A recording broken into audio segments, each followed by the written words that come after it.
Hello everybody and welcome back to a slightly different episode once again of the My Generation podcast. On today's Sunday evening edition of the show, I'm going to be talking, again, this episode's going to be more of an anecdotal story of mine as well. I've been loving telling these stories on a Sunday night with you guys. Please let me know in the comments below how you feel about these new episodes, as the Sunday night edition of the show is a relatively new feature, and we're looking to shape the podcast into whatever style you would like. So if you're enjoying these episodes and you're enjoying the wonderful guests we have every Thursday, then do let me know. But today, on the My Generation podcast, I'm talking about one of my favourite hobbies. I know I try and keep these Sunday night episodes to about 20 to 30 minutes, but I could probably go on forever about this topic. It was the topic we discussed on the second ever episode of the My Generation podcast. It's my love of Lego. More specifically, I'll be talking about a custom build project I did for the ship Dryden Vos Star Yacht from Solo, a Star Wars Story. Now, I firstly want to just sort of go into why I specifically chose to build that ship, but I think it's important to know that the reason I enjoy building ships within Lego is just they're so fun. The architecture, the shape of them, so many unique designs, especially within Star Wars. And the reason I picked Dryden Vos Star Yacht was I'd been sort of through the visual dictionary of Solo, a Star Wars Story. I find those places are so good. I love the books that they release. I mean, there are certain Star Wars films I prefer to others, but Solo, a Star Wars Story had some very dynamic designs, and I actually, I have some problems with the movie, but I thought it was actually quite a fun movie. Don't know about whether it's necessary to have told the story, but I did find it quite fun, and I enjoyed the experience. So, you know, it's a bit up in the air as to what people think about that movie specifically, but I think the design for Dryden Vos Star Yacht within the movie is just so cool. It's this tall, thin, black and gold ship that's very, very striking when you first see it. There's lots of gold plating on the outside that creates these really colourful textures and shapes, and then you get sort of this grey engine area sort of through the first sort of bottom third, with these really nice engine outlets. And the biggest inspiration I got is when I saw the ship from the back in the concept art within the visual dictionary. I just knew what pieces I wanted to use for the engine pods, and I knew I had a lot of them. So it actually, the build process actually begun from there, and then I built out effectively. It stands quite tall, actually. It's probably about just over a metre tall, and it's very thin. It's only about 6 studs wide at its widest point, yet it's over a metre tall.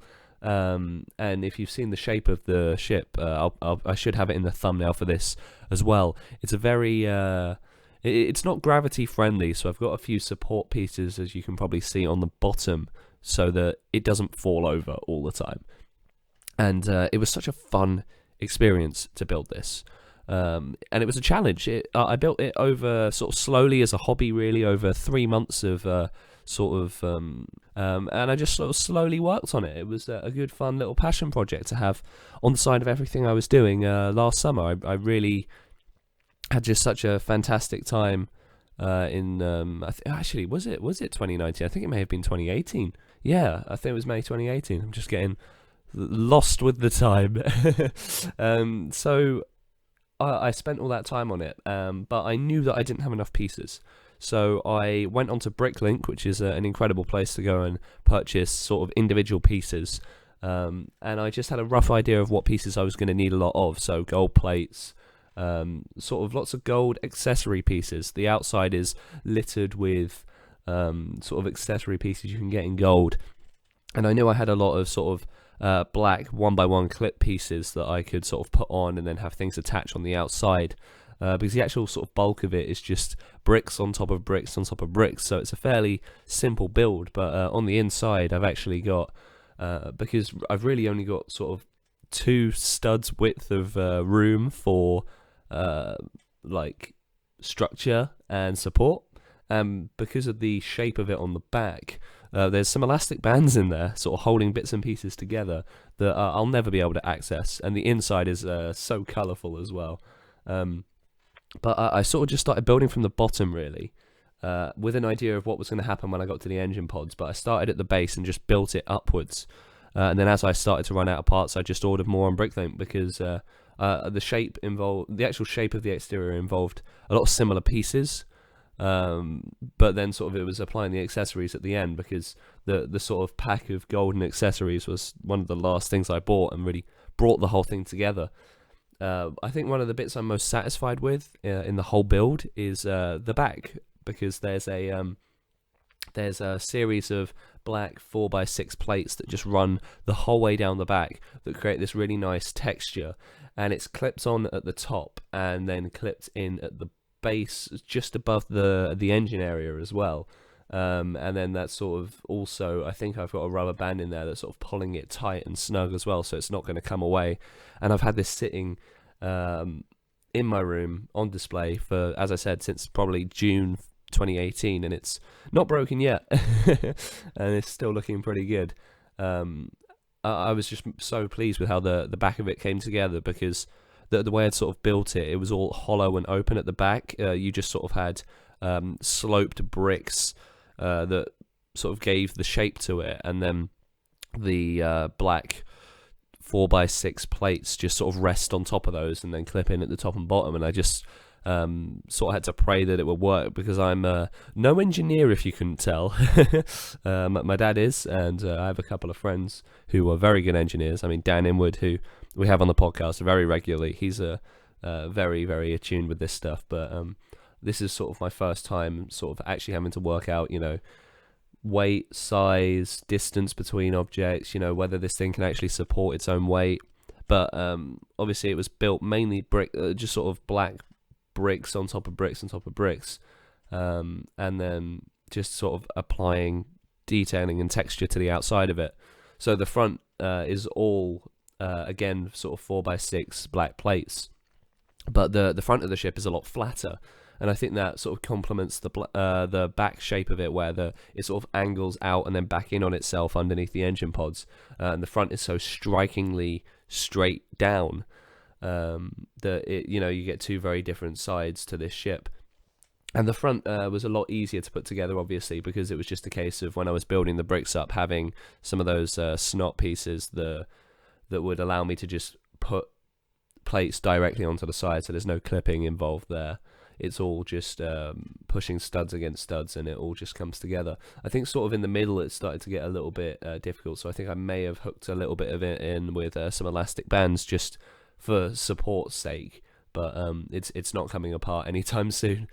And I built the base of it slightly unnaturally thick, just so that it could support its own weight, because it's quite a sleek vehicle, and I didn't really want to make this sort of a design that could accommodate minifigures. I just wanted to make something that felt like appropriate for the size, which is why it's so tall but so thin, because the real ship is arguably even sort of taller and thinner that you see in the movie. It's like with the Lego does have some restrictions.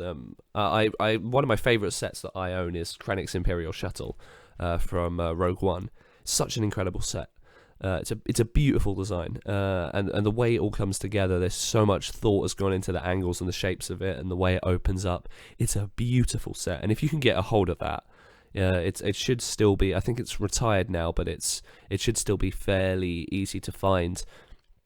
But because obviously Lego want to make things playable and structurally sound, the wings can't be that long compared to the size of the real thing. If it was built at the same size but the wings were to scale, you may struggle to keep it in your room, and displaying it would be an absolute nightmare.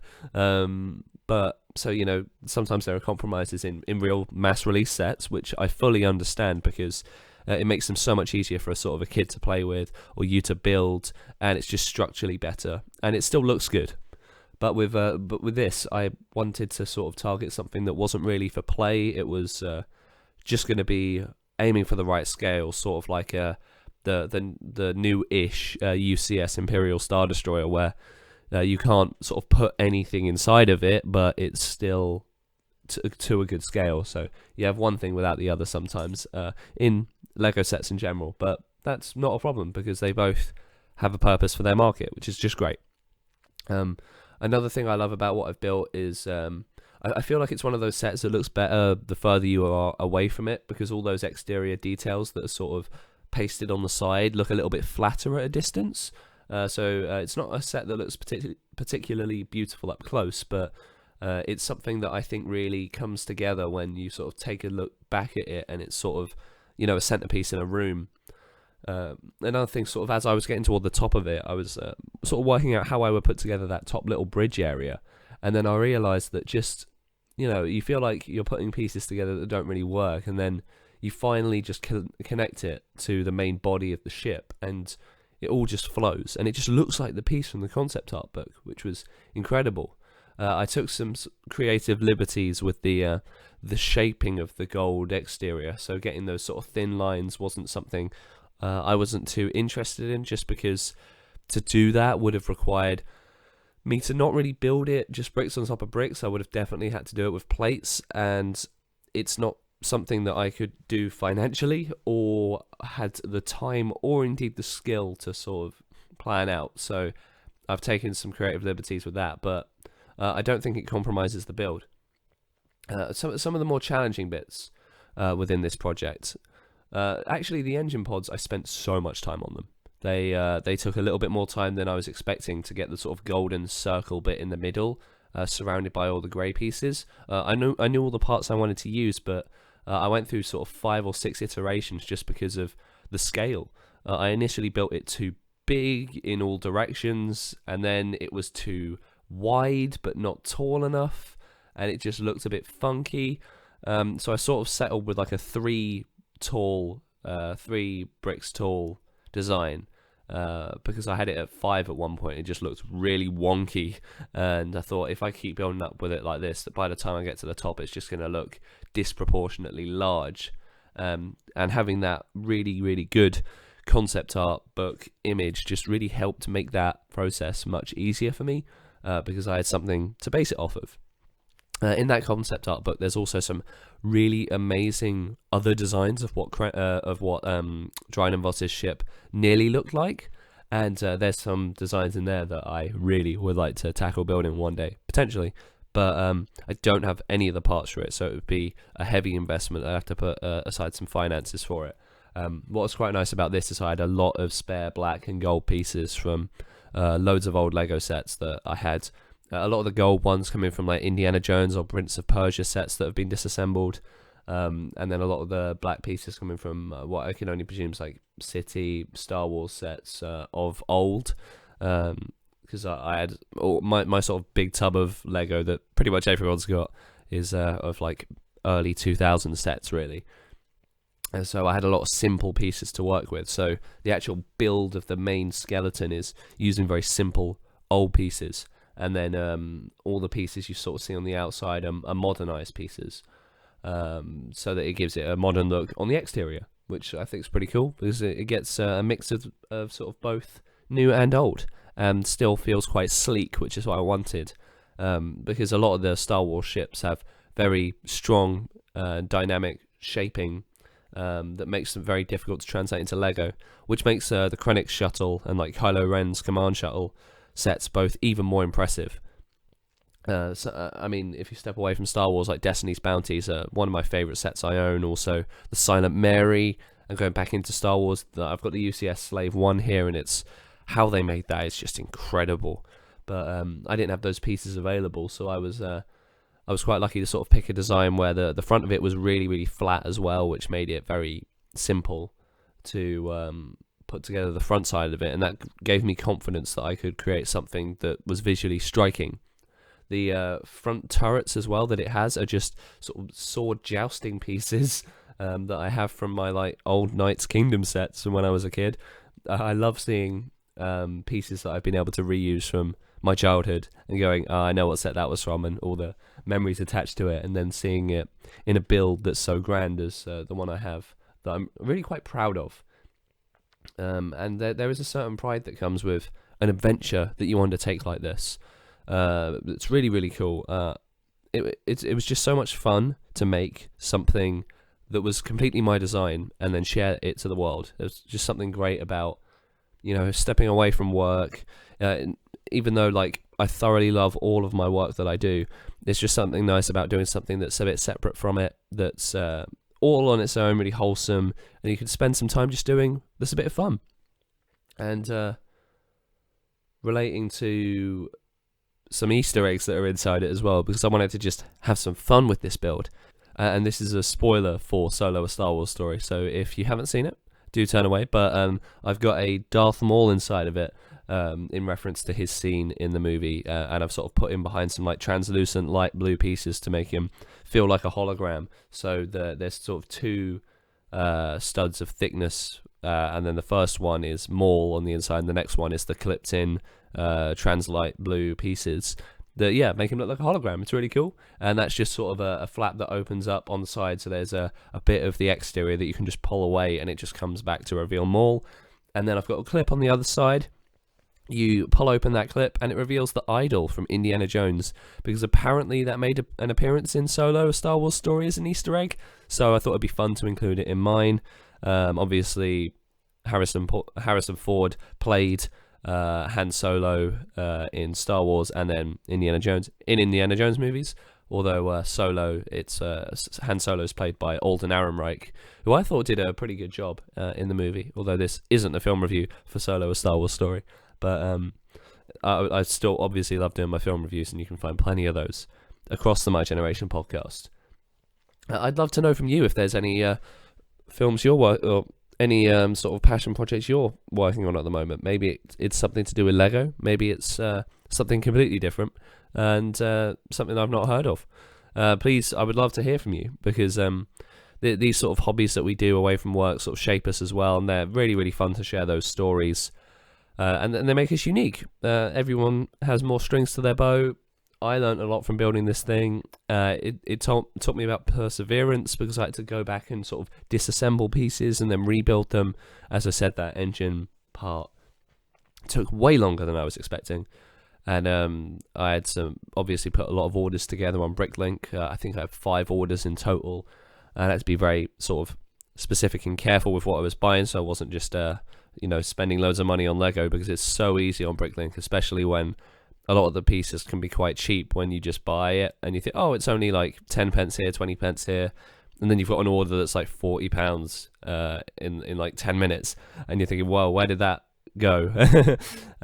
But at the same time, it's a really, really fun hobby, really creative. It gets you thinking, and I think that's why I love it so much. But I'd love you to share your hobbies in the comments below, and also if you are interested in Lego as well, have you got a passion project you're working on, and what should I work on next? Because I'm always looking for new Lego related endeavors. I used to do animation, photography, and now I'm sort of doing custom builds as well. And although this is a little bit of an older one in my catalog, I thought it'd be a good idea to sort of go and talk about what it was like to build it, because it was a bit of fun. You might have gained something from hearing about what it was like to build this, and maybe it's inspired you to build something of your own. But that does conclude sort of my thoughts about my personal build. I'd love to also know in the comments below what you think of the design as well, because I know it's not perfect. It's not fully sort of correct. There's a few bits that I would have maybe done differently, sort of nearer the bottom now that I look back at it. There are certain angles that it's not too perfect from. But for something for what it is, I'm incredibly happy with it, and I've got it next to the Death Star, the 2008 Death Star. That is, it's very, very striking, arguably more striking because it dwarfs it for height, which is quite funny to me actually. The Death Star being dwarfed by this ship, which makes a cameo effectively in the movie. You don't actually see its exterior too much, even though there are some really, really cool interior scenes. And I would have maybe loved a bit more elaboration on Dryden Vos as a character. I'm yet to see The Mandalorian, so I don't know how his ship may play into that show. But that would be something that would be quite interesting. Maybe if it's already been in the show, you might be screaming at the monitor going, it's already there, just go watch The Mandalorian. I really want to watch it. But that does conclude this week's episode of the My Generation podcast. Well, this Sunday's episode of the show. We'll be having guests back on Thursday. We've got some really great stuff coming up. I just want to sort of punt ahead for a few of the things that we got coming up on the show in the future. So we've got Shami. She's going to be coming back on the show very, very soon. We had her way back in the 11th episode of the My Generation podcast. And she was talking about meditation there, and we want to continue that conversation. So that's going to be really cool to have her back on the show. And it's crazy to think how far we've come on the show. I mean, I'm talking about returning guests from episode 11. This one today is it's episode number 65, which is just absolutely incredible to me that we made it to 65 episodes of the show and we're still going strong with some really, really cool guests. I want to talk about on one of these Sunday shows, one of my favourite poetry books, Pale Fire. We got Stephen, my mate Stephen, and Sammy. They're going to be on the show doing sort of football predictions for the upcoming football season. Massive football fan, very excited to do that. And I've got a really cool episode coming down the line about the music of my generation. So it'll be a music show featuring a lot of the songs that we have had on the My Generation podcast over the past year and a bit that we've been doing this show. So I want to put together a really epic show that just showcases the talent of local Kent musicians. There's some live music that I actually recorded in there, as well as some incredible bands that have sent their music in. So maybe there's another artist you want me to feature who's in the area of Kent, or maybe you're a musician yourself. You can email me. My email link's in the description. Send over a WeTransfer of your music, or just best yet, contact the Facebook page at the My Generation podcast so I can get to learn a bit about your band if you're interested in featuring. Because on the Thursday episode of the show, we feature music from a local Kent artist every single week on the show, one or two songs, as well as Sammy Bacon, who will be on the football predictions episode.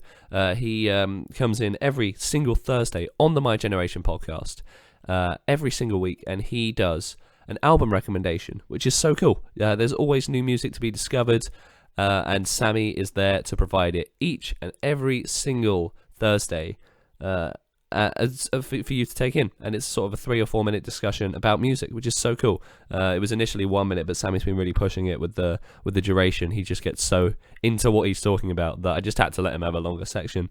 And that is all coming up on the My Generation podcast very, very soon. Thank you very much for tuning in with me this week. I hope you've enjoyed this chat. That's just me and you talking about Lego, one of my favourite pastimes, favourite hobbies.